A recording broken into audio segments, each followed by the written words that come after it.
Check out the link in the description below and you can find a worksheet that goes along with this lesson. In this lesson, we're going to take a look at playing the A shape in open position and then making this into a movable chord shape. And this is one of the most popular of the CAGED system shapes that is used in the ukulele. We use it all the time for a B flat chord, and I've had many students absolutely cringe when they try to play B flat. And it's often because, as I mentioned in an earlier lesson, hand position, leaning the hand back, having the thumb up too high. It's really hard to get any sound out of the high string other than a muffled note. If your finger is really far back and you don't have this leverage with the thumb, you want to rotate the forearm around and get very straight parallel to the fret. I almost lean forward slightly with the index finger here. We only need to cover 2 frets with the index finger. We practiced earlier 1 string, 2, 3, and 4. So in this case, only 2 frets, not bad. We're going to take our A chord, and like all these shapes that we're doing, we're going to free up our first finger so that then that can be like a capo, barring just the needed strings below where the open strings are, below the net here. Then just move that up 1 fret, and we're ready to go. There's B flat. So refingering with 3rd and 2nd finger, getting the first finger ready to bar, then moving up a fret. Once you get into that position, you just gently lay it, just using the tip of the finger across those 2 strings. Great exercise is just to hold your 2nd and 3rd finger down and see if you can move even your pinky or your index finger. Just move them up and down, in and out, and then directly up and down like this. Get comfortable having certain fingers holding down notes while others move. Now if you get the bar chord going, you should carefully check each note. Make sure you're getting resonance out of the notes.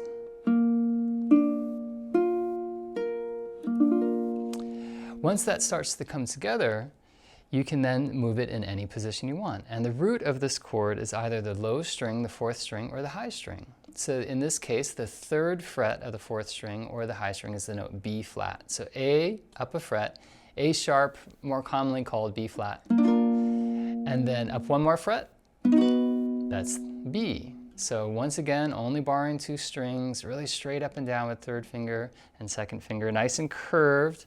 If they're flat and the thumb is up too far, you're going to have a really hard time making any notes come out. So make sure your thumb is back, really rotate your wrist around.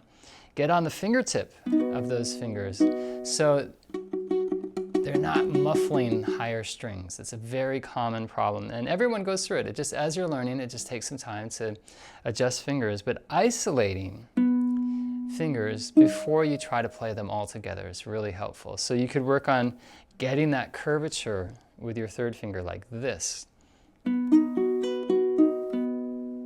Now 1 fret higher, 3rd position. Now we get to the key of C.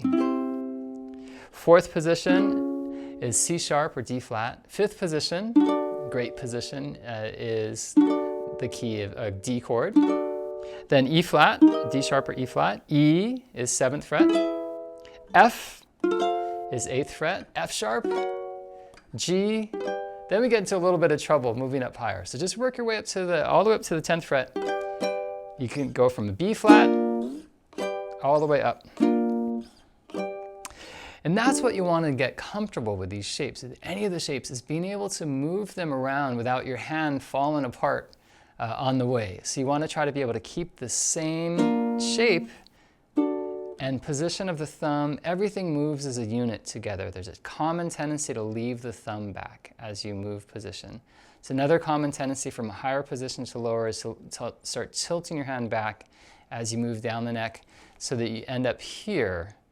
And once again, that leaning back is going to make it really difficult to get tone with a bar chord out of the high string. We need to rotate forward like that. There are many times when this will work with certain strumming. If you're muting strings and certain types of music, it'll work great for. But for this bar chord, I really want you to come forward. Okay, so let's practice going, let's say from B flat, up to C, 2 frets higher.